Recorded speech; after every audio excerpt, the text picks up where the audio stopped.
बोले श्री प्राणनाथ प्यारे की जय, सतगुरु महाराज की जय। प्रणाम जी। सोई मोमिन जानियो जो उड़ावे 14 तवका, एक अर्श के साहब बिना और करे सब तरह का। अर्थात आज दिन तक इस दुनिया के लोगों को प्रब्रह्म के धाम और स्वरूप और लीला का पता नहीं था।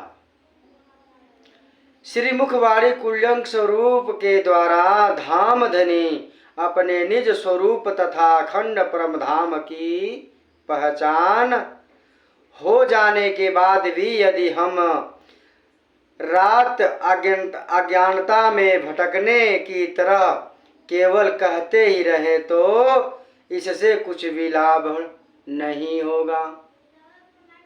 भले ही से हम कितने भी ज्ञानी हो जाएं, लेकिन हम उस रहनी पे नहीं चलेंगे तो उसका कोई लाभ होने वाला नहीं है।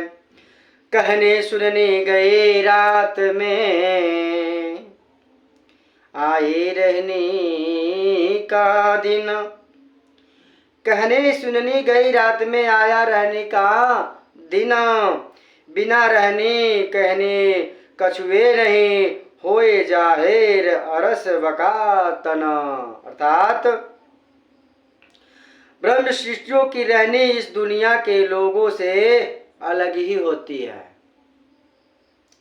ब्रह्म सृष्टियों की रहनी इस दुनिया के लोगों से अलग ही होती है, क्योंकि जहाँ दुनिया के जीवों को उत्पत्ति अंधेरे निराकार से होती है, वही परमधाम की आत्माएं साक्षात पूर्व परमात्मा की नूरमयी तन होती है। बोले श्री प्राणनाथ प्यारे की जय।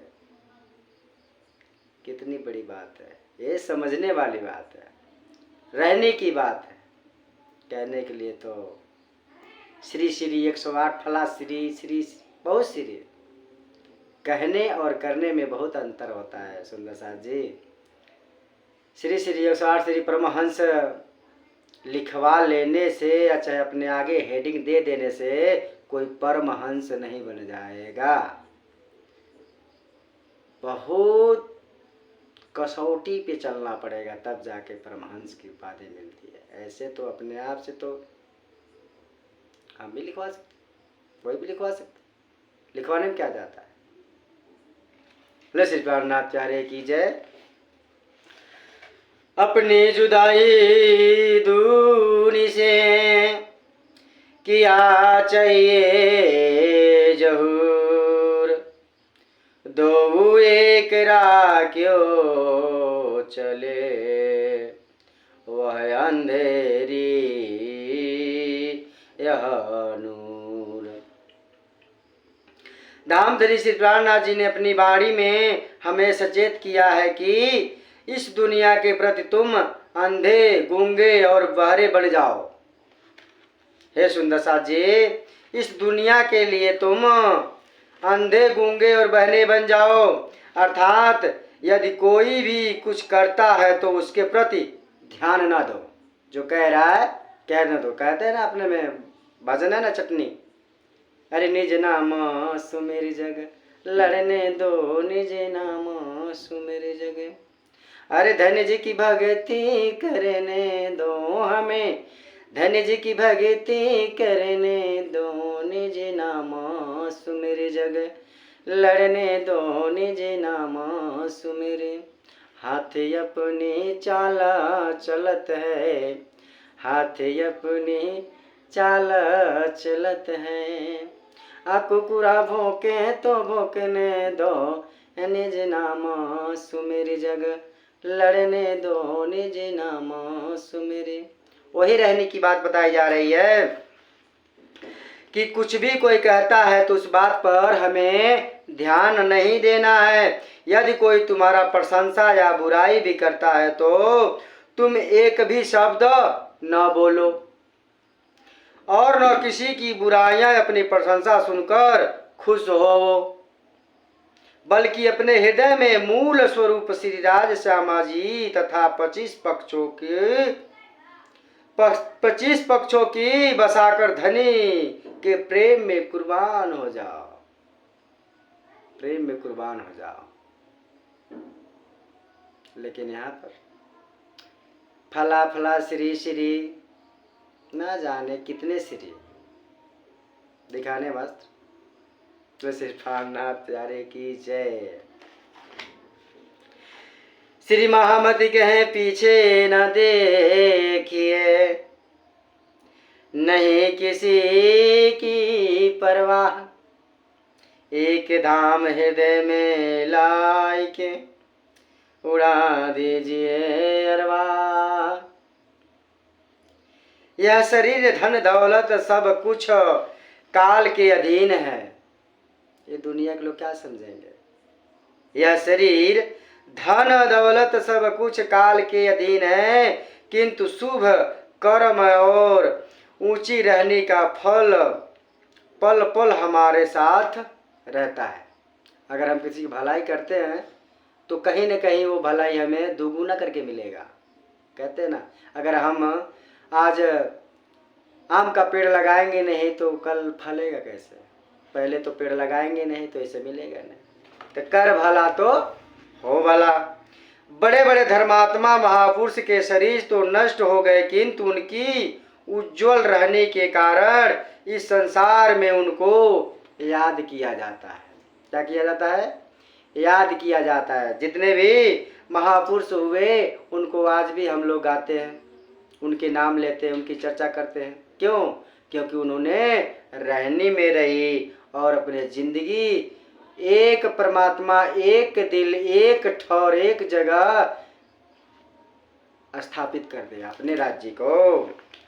हम लोगों जैसा नहीं 33 करोड़ देवी देवताओं में सब जगह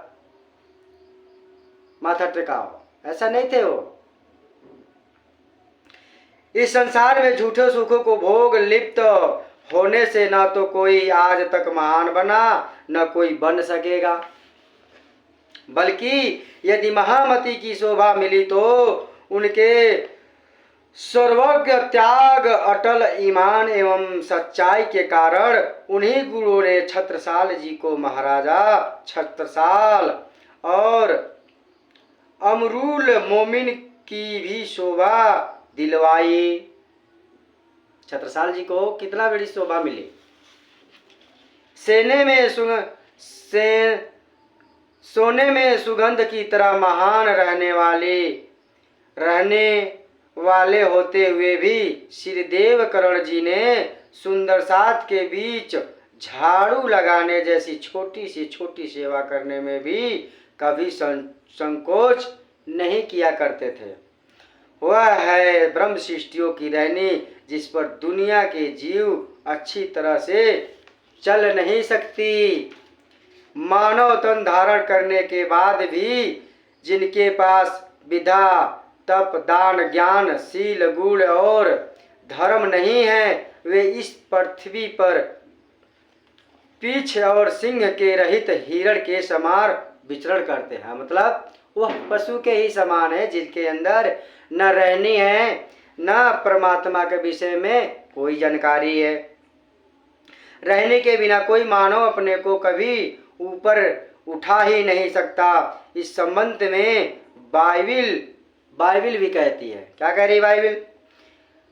हजार धर्मी पुत्र की अपेक्षा एक भक्त पुत्र अच्छा है। क्या कह रहा है?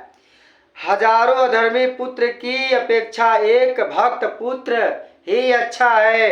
अधर्मी पुत्र की अपेक्षा निसंतान मरना अच्छा है। बात समझ गए?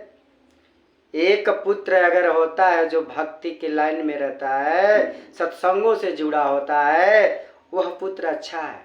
अगर हजारों पुत्र हो और नालायक हो, कुकर्म काम करते हो, तो इससे अच्छा है कि वह परिवार निसंतान ही रहे, वह माँ बाप निसंतान ही रहे, इससे वही भला है। पुत्र हो तो संस्कारिक हो।